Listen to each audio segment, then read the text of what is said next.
Qué bueno tenerte aquí. Ponte cómodo, suscríbete y vamos a disfrutar la historia de hoy.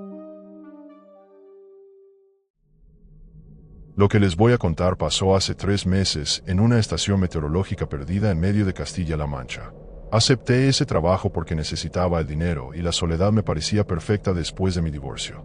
El supervisor me dio 3 reglas extrañas que al principio pensé que eran bromas.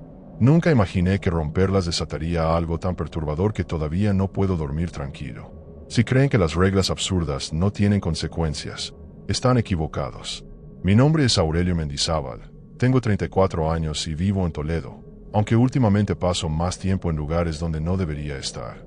Hace 3 meses conseguí trabajo en una estación meteorológica situada a 80 kilómetros de Albacete, en plena nada castellana. La paga era buena, demasiado buena para algo tan simple como registrar temperaturas y limpiar instrumentos. Debí sospechar desde el principio, pero necesitaba el dinero después del divorcio. El lugar parecía sacado de una película de los años 70. Una torre blanca de hormigón, varios edificios prefabricados y antenas por todas partes. Mi supervisor, un tipo llamado Evaristo Chamorro, me recibió con una sonrisa que no llegaba a los ojos. Tendría unos 50 años, pelo gris y esa forma de hablar lenta que caracteriza a la gente del campo. Me enseñó las instalaciones durante 1 hora, explicándome cada instrumento como si fuera algo sagrado que requería respeto absoluto. La rutina era simple: revisar instrumentos cada 6 horas, anotar datos en una libreta azul, limpiar los sensores externos una vez al día y enviar reportes por radio cada 24 horas. Evaristo me explicó todo con paciencia, pero cuando llegamos al final del recorrido, su expresión cambió completamente. Se puso serio, me miró directamente a los ojos y me dijo que había 3 reglas inquebrantables que debía seguir sin excepción alguna. La primera regla era no salir del perímetro marcado después de las 9 de la noche. Había una cerca invisible, me dijo, marcada por unas piedras blancas colocadas en círculo alrededor de toda la estación. Es por tu seguridad, añadió sin dar más explicaciones. La segunda regla era aún más extraña. Si escuchaba música de acordeón durante la madrugada, tenía que cerrar todas las ventanas inmediatamente y no abrirlas hasta que saliera el sol, sin importar que escuchara afuera. La tercera regla me pareció la más absurda de todas. Nunca debía mirar directamente al cielo entre las 3 y las 4 de la madrugada. Si necesitas salir a esa hora, camina con la vista fija en el suelo, me explicó Evaristo con una seriedad que me resultó perturbadora. Le pregunté por qué, pero solo me respondió que eran tradiciones del lugar y que otros habían tenido problemas por no respetarlas. Su tono de voz me hizo entender que no era momento para bromas. Evaristo se marchó esa misma tarde, dejándome solo con mis pensamientos y esas reglas ridículas dando vueltas en mi cabeza. La primera noche fue tranquila, sin música de acordeón y nada raro en el cielo. Me reí de mis propios miedos mientras preparaba la cena en la pequeña cocina del módulo residencial. Pensé que Evaristo había querido asustarme, como hacen los veteranos con los novatos en cualquier trabajo. Las reglas eran solo supersticiones locales, sin fundamento real. Durante los primeros días, la rutina se volvió casi mecánica. Despertaba a las 6, revisaba los instrumentos, desayunaba, limpiaba los sensores, almorzaba, volvía a revisar todo, cenaba y me acostaba temprano. El silencio de la llanura castellana era absoluto, roto únicamente por el viento entre las antenas y el zumbido constante de los equipos electrónicos. Era exactamente la paz que necesitaba después de meses de peleas y abogados. La estación tenía todo lo necesario: electricidad, agua corriente, internet satelital y provisiones para 1 mes. Cada 15 días llegaba un camión con suministros y recogía mis informes escritos. El trabajo era tan fácil que empecé a preguntarme si realmente necesitaban a alguien allí las 24 horas. Los instrumentos eran modernos y enviaban datos automáticamente. Mi presencia parecía más ceremonial que práctica. Al 5.º día comenzaron las pequeñas anomalías que debía haber tomado en serio. Encontré la puerta principal abierta una mañana, aunque estaba seguro de haberla cerrado con llave la noche anterior. Los instrumentos registraron una caída de temperatura extraña durante mi turno de sueño, bajando 15 grados en media hora sin razón aparente. El radio comenzó a captar interferencias que sonaban como voces susurrando en un idioma que no reconocí. La primera semana terminó sin incidentes graves, pero algo en el ambiente había cambiado. El silencio ya no me parecía tan pacífico como antes. Empecé a notar sonidos que no había escuchado los primeros días: crujidos en las paredes del módulo, pasos sobre la grava fuera de mi ventana, el sonido metálico de las antenas moviéndose sin viento. Durante el día todo parecía normal, pero las noches se estaban volviendo inquietantes de una forma que no podía explicar racionalmente. La segunda semana empezó con el primer incidente real. Me desperté a las 2 de la madrugada por un sonido que no pude identificar al principio. Era como si alguien estuviera arrastrando cadenas por la grava, muy despacio, dando vueltas alrededor del módulo principal. Me levanté con cuidado, tratando de no hacer ruido, y me acerqué a la ventana de la cocina. Afuera todo estaba en calma, pero las piedras blancas que marcaban el perímetro parecían brillar con una luz tenue que no había notado antes. Al día siguiente revisé todo el equipo buscando alguna explicación lógica para los sonidos. Los cables estaban bien sujetos, las antenas firmemente ancladas. No había nada suelto que pudiera moverse con el viento. Pero encontré algo perturbador: huellas en la tierra alrededor de la estación. No eran de animales conocidos, eran demasiado grandes y tenían una forma extraña, como si alguien hubiera caminado descalzo pero con dedos más largos de lo normal. Esa noche decidí quedarme despierto para resolver el misterio. Me preparé café cargado y me instalé en la sala de control con todas las luces apagadas, observando por las ventanas. Durante horas no pasó nada, solo el zumbido constante de los equipos y el viento ocasional. Pero a las 3:30 de la madrugada escuché algo que me heló la sangre. Música de acordeón, muy suave al principio, como viniendo de muy lejos. Recordé inmediatamente la segunda regla de Evaristo. Sin pensarlo 2 veces, corrí a cerrar todas las ventanas de la estación, incluso las del segundo piso que normalmente dejaba abiertas para ventilación. Mi corazón latía tan fuerte que podía escucharlo por encima de la música, que cada vez sonaba más cerca y más clara. Era una melodía triste, de esas que tocan en los pueblos durante las fiestas patronales, pero había algo terriblemente equivocado en ella. La música continuó durante casi 1 hora. Varias veces sentí la tentación de abrir una ventana solo para ver qué estaba pasando afuera, pero algo en mi interior me advertía que sería un error terrible. Escuché pasos sobre el techo metálico del módulo, como si alguien estuviera bailando al ritmo del acordeón. Los pasos eran pesados y lentos, acompañando perfectamente la melodía melancólica que llegaba desde el exterior. Cuando finalmente el silencio regresó, ya habían pasado las 5 de la madrugada. Esperé hasta que salió el sol para abrir las ventanas, tal como había indicado Evaristo. El aire matutino entró fresco y limpio, como si nada hubiera pasado durante la noche. Pero cuando salí a revisar el perímetro, encontré más huellas extrañas, esta vez rodeando completamente la estación, formando un círculo perfecto justo por fuera de las piedras blancas. Llamé a Evaristo por radio esa misma mañana. Le conté lo que había pasado, esperando que me diera alguna explicación racional o al menos me tranquilizara diciéndome que era normal. Su respuesta me dejó más preocupado que antes. Bien hecho siguiendo las reglas, Aurelio. Eso significa que el lugar te está aceptando. No entendí qué quería decir con eso, pero su tono de satisfacción me resultó muy inquietante. Los días siguientes fueron relativamente tranquilos, pero empecé a notar cambios sutiles en mi comportamiento. Dormía peor, tenía pesadillas que no recordaba al despertar, y durante el día me descubría mirando constantemente hacia las piedras blancas del perímetro. Era como si algo me estuviera observando desde más allá de esa línea invisible, esperando pacientemente a que cometiera un error. La comida empezó a saber diferente, más amarga, aunque las fechas de caducidad estaban bien. El agua del grifo tenía un sabor metálico que antes no tenía. Incluso el aire parecía más denso, como si estuviera cargado de electricidad antes de una tormenta que nunca llegaba. Mi reflejo en el espejo del baño se veía más pálido cada mañana, con ojeras más profundas y una expresión que no reconocía como mía. Al final de la segunda semana, mientras revisaba los instrumentos durante mi turno nocturno, uno de los sensores registró una anomalía imposible.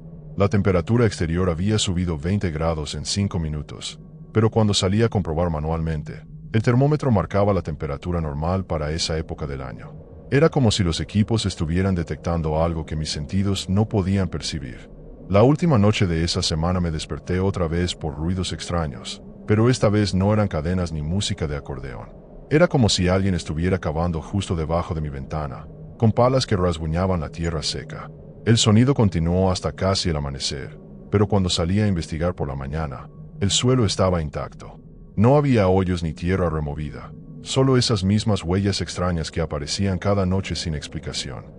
La tercera semana comenzó con un descubrimiento que cambió todo. Mientras limpiaba el sótano de la estación, algo que había evitado hacer hasta entonces, encontré una caja metálica escondida detrás de las tuberías. Dentro había informes escritos a mano por antiguos trabajadores, fechados desde 1987 hasta el año pasado. Todos describían las mismas experiencias extrañas que yo estaba viviendo. La música de acordeón, las huellas misteriosas, los sonidos nocturnos y las anomalías en los instrumentos. El informe más antiguo estaba escrito por alguien llamado Jacinto Herrera. Su letra temblorosa contaba cómo había roto la primera regla durante su segunda semana de trabajo. Una noche había salido del perímetro para investigar unos ruidos, y lo que encontró al otro lado de las piedras blancas lo había marcado para siempre. No son de este mundo, escribía una y otra vez. Esperan pacientemente a que crucemos la línea. Las reglas no son caprichos, son la única barrera que nos protege. Otro informe, fechado en 2003, describía qué pasaba cuando alguien miraba al cielo entre las 3 y 4 de la madrugada. El autor, Miguel Sotomayor, había roto la tercera regla por curiosidad. Según su relato, había visto figuras oscuras flotando en el aire, moviéndose en patrones geométricos imposibles. Después de esa noche, comenzó a tener visiones durante el día y perdió la capacidad de dormir profundamente. Su último informe terminaba abruptamente con la frase: "Ya no puedo distinguir entre la realidad y lo que ellos me muestran". El informe más reciente me dejó helado. Era de Sandra Villanueva, la persona que había trabajado aquí justo antes que yo. Su letra era clara al principio, pero se volvía cada vez más errática conforme avanzaban las páginas. Describía cómo había comenzado a escuchar voces susurrando su nombre durante las revisiones nocturnas. Las voces la llamaban desde más allá del perímetro, prometiéndole respuestas a preguntas que ni siquiera sabía que tenía. Sandra había investigado la historia del lugar y descubierto algo terrible. La estación meteorológica había sido construida sobre un antiguo cementerio celtíbero, un lugar sagrado donde los druidas locales realizaban rituales durante los equinoccios. Los constructores habían removido las piedras ceremoniales y las habían usado para marcar el perímetro actual, sin saber que estaban creando una barrera entre dos mundos. Las 3 reglas no eran tradiciones, eran instrucciones de supervivencia.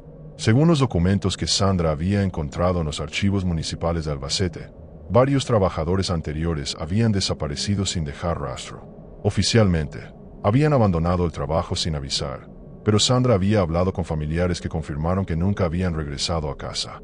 Sus coches aparecían abandonados en pueblos cercanos, pero ellos jamás volvían a ser vistos.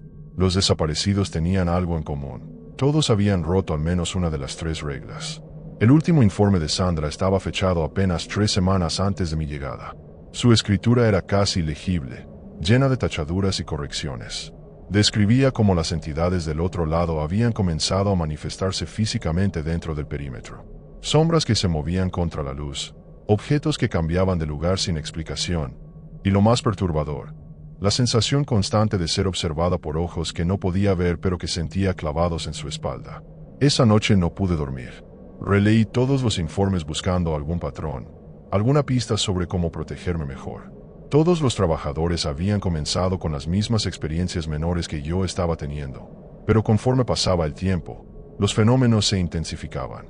Era como si el lugar estuviera probándolos, buscando sus puntos débiles antes de atacar directamente. A las 2 de la madrugada escuché mi nombre siendo susurrado desde el exterior. Aurelio, decía una voz que sonaba casi familiar, como si fuera alguien que conocía pero no podía ubicar. La voz venía de diferentes direcciones, a veces del norte, a veces del sur, rodeando lentamente la estación. Mi instinto me decía que fuera a investigar, que solo sería un momento, pero los informes me habían enseñado que ese era exactamente el tipo de pensamiento que llevaba a la gente a romper las reglas. Cerré los ojos y me tapé los oídos, tratando de bloquear las voces que ahora eran varias, todas susurrando mi nombre en un coro siniestro. Duraron hasta casi el amanecer, volviéndose más insistentes cada hora. Cuando finalmente cesaron, encontré algo que me confirmó que todo lo que había leído era real. En la ventana de mi dormitorio había una huella de mano, pero del lado exterior de cristal, como si alguien hubiera estado presionando desde afuera tratando de entrar. La huella era más grande que una mano humana normal, con dedos que parecían demasiado largos y delgados. La marqué con un rotulador para asegurarme de que no era producto de mi imaginación. Esa marca se convertiría en la primera de muchas señales físicas que me demostrarían que las entidades descritas en los informes no solo eran reales, sino que habían comenzado a centrar su atención específicamente en mí. La 4ª semana empezó con una decisión estúpida que cambió todo para siempre. Después de leer todos esos informes, Mi curiosidad científica se había despertado de la peor manera posible. Quería entender qué estaba pasando realmente, documentar los fenómenos con evidencia real en lugar de simples testimonios escritos. El 23 de octubre, una noche sin luna, decidí romper la tercera regla deliberadamente. A las 3:15 de la madrugada salí del módulo y miré directamente al cielo. Lo que vi me marcó para el resto de mi vida.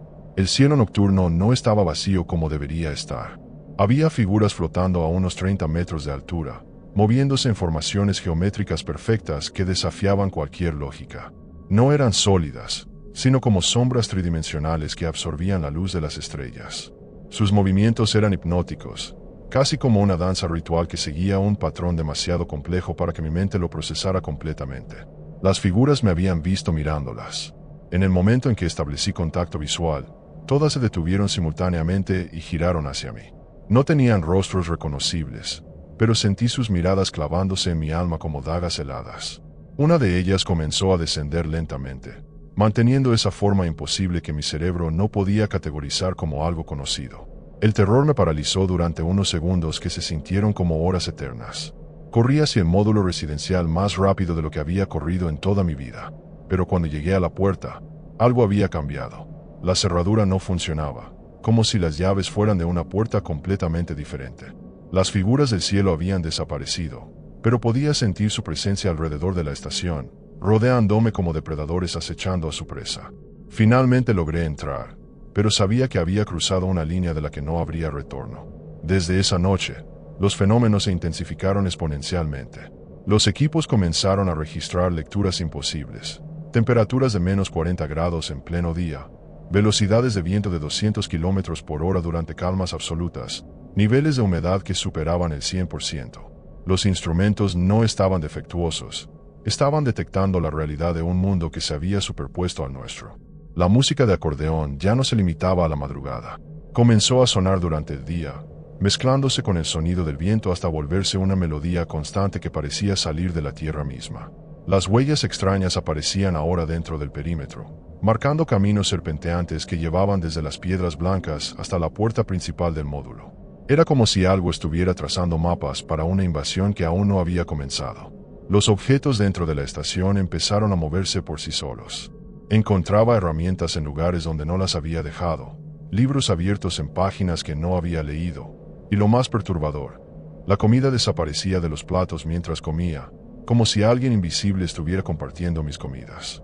El espejo del baño comenzó a mostrar reflejos que no correspondían exactamente con mis movimientos, con un retraso de unos segundos que me hacía dudar de mi propia percepción.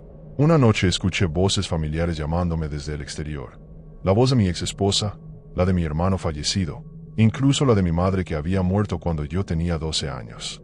Todas me pedían que saliera, que cruzara las piedras blancas para reunirme con ellas.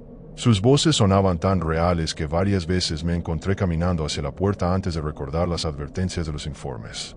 El quinto día después de romper la regla, algo cambió definitivamente. Me desperté y descubrí que todas las piedras blancas del perímetro habían sido movidas durante la noche. Ahora formaban un círculo más pequeño, dejando fuera parte del módulo principal. La estación meteorológica estaba parcialmente en territorio enemigo, y yo podía sentir la diferencia. El aire era más frío en esas zonas, y caminar por ellas me producía una sensación de náusea inmediata. Llamé desesperadamente a Evaristo por radio, pero solo conseguí interferencias que sonaban como susurros en idiomas antiguos. El teléfono satelital tampoco funcionaba, y por primera vez en semanas, el camión de suministros no llegó en la fecha programada. Estaba completamente aislado, rodeado por entidades que habían comenzado a manifestarse físicamente dentro de lo que antes había sido mi refugio seguro. La última noche de esa semana rompí también la segunda regla, pero no por elección. La música de acordeón comenzó a las 10 de la noche, mucho antes de lo habitual, y sonaba como si viniera de dentro de mi propio dormitorio. No importaba cuántas ventanas cerrara, el sonido se intensificaba. Cuando finalmente abrí la ventana principal para ver qué estaba pasando, vi algo que me hizo entender que mi tiempo en la estación meteorológica estaba llegando a su fin. Al otro lado del cristal había una figura humanoide, pero sus proporciones eran completamente incorrectas. Brazos demasiado largos, dedos que se extendían como ramas secas, y donde debería estar su rostro solo había una oscuridad que parecía absorber la luz de la luna. Me sonrió con una boca que era solo una grieta horizontal llena de dientes que no pertenecían a ningún animal conocido. Había cruzado todas las barreras, y ahora ellos habían venido a reclamar lo que consideraban suyo. La quinta semana no llegó nunca para mí, aunque según mi reloj solo habían pasado 3 días desde que vi a esa criatura en la ventana. El tiempo había perdido todo significado dentro de la estación. Los relojes marcaban horas diferentes entre sí, el sol parecía moverse en direcciones imposibles, y había momentos en los que juraba que vivía el mismo minuto una y otra vez, como si estuviera atrapado en un bucle temporal diseñado específicamente para volverme loco. Las entidades ya no se molestaban en esconderse. Caminaban libremente por la estación durante el día, sus formas imposibles proyectando sombras que no correspondían con la posición del sol. Podía verlas por el rabillo del ojo, pero cuando giraba la cabeza para mirarlas directamente, se desvanecían como humo. Era un juego cruel que disfrutaban, manteniéndome en un estado constante de alerta que estaba destruyendo mi cordura poco a poco. La comida se había vuelto completamente incomible. Todo sabía a tierra húmeda y metal oxidado, sin importar lo que intentara preparar. Mi cuerpo había comenzado a consumirse, perdiendo peso de forma alarmante. Los espejos me mostraban una versión demacrada de mí mismo, con ojos hundidos y piel grisácea que parecía estar perdiendo su vitalidad. Era como si mi esencia vital estuviera siendo drenada por fuerzas que no podía comprender ni combatir. El cuarto día de esa semana maldita decidí intentar una última comunicación con el mundo exterior. Subí a la torre principal con la radio de emergencia, esperando que la altura me diera mejor alcance. Pero cuando llegué arriba, encontré algo que me hizo entender la verdadera naturaleza de mi situación. Todas las antenas habían sido retorcidas durante la noche, formando símbolos geométricos que dolían a los ojos mirarlos directamente. Desde esa altura pude ver más allá del horizonte castellano, y lo que vi me quitó el aliento. La estación meteorológica no estaba en el mismo lugar donde había llegado hace un mes. El paisaje había cambiado completamente, transformándose en una extensión infinita de tierra yerma bajo un cielo que no era del color correcto. Las piedras blancas del perímetro ahora se extendían en todas direcciones, formando patrones fractales que se repetían hasta perderse en la distancia. Entendí entonces que había caído en una trampa dimensional. La estación era un punto de anclaje entre mundos, y las 3 reglas no eran para protegernos de las entidades, sino para evitar que el lugar se desplazara completamente a su dimensión. Al romper las reglas, había permitido que la estación se deslizara hacia su realidad, llevándome con ella. Ya no estaba en Castilla-La Mancha, sino en algún lugar entre dimensiones donde ellos tenían control total. Esa noche, la última que pasaría como ser humano completo, las entidades se manifestaron en su forma verdadera. Entraron al módulo residencial como si las paredes fueran solo sugerencias, moviéndose con una gracia antinatural que desafiaba la gravedad. Sus cuerpos cambiaban constantemente de forma, como si estuvieran hechos de sombra líquida que apenas mantenía una apariencia vagamente humanoide. Me rodearon en silencio, estudiándome con una curiosidad científica que me hizo sentir como un insecto bajo un microscopio. Uno de ellos extendió lo que parecía ser una mano hacia mi rostro, y cuando me tocó, sentí como si miles de agujas heladas se clavaran en mi mente. No fue dolor físico, sino algo mucho peor, la sensación de que mi propia identidad estaba siendo examinada, catalogada y gradualmente reemplazada por algo ajeno. Las memorias de mi vida anterior comenzaron a difuminarse. Mi nombre, mi edad, mi ciudad natal, todo se volvía borroso como si perteneciera a otra persona. En su lugar, nuevos conocimientos se implantaban en mi cerebro, rituales antiguos, nombres en idiomas que no existían en la Tierra, y la comprensión terrible de que yo era solo el último de una larga serie de anclajes humanos que habían servido para mantener abierto el portal entre dimensiones. Cuando amaneció, ya no era completamente Aurelio Mendizábal. Parte de mí seguía siendo humano, pero había algo más habitando mi cuerpo, algo que sabía cosas que ningún mortal debería saber. Las entidades habían completado su trabajo. Ahora yo era uno de sus sirvientes, condenado a atraer a otros trabajadores incautos que vendrían a reemplazarme en un ciclo que se había repetido durante décadas. El último acto de mi humanidad fue escribir este testimonio, usando la última conexión satelital que funcionaba para subirlo a Internet. Quería advertir a otros, pero incluso mientras escribo estas palabras, siento como mi voluntad se desvanece. La cosa que ahora comparte mi cuerpo quiere que termine este relato. Quiere que la gente sepa que la estación meteorológica sigue buscando trabajadores. Si alguna vez ven una oferta de trabajo para una estación meteorológica remota en Castilla-La Mancha, con un sueldo demasiado bueno para ser verdad, no la acepten. Las 3 reglas no son suficientes para protegerse una vez que cruzan el umbral. Y si ya han aceptado el trabajo y están leyendo esto, entonces ya es demasiado tarde. Bienvenidos a nuestro mundo, donde las reglas son solo el comienzo de una pesadilla que nunca termina.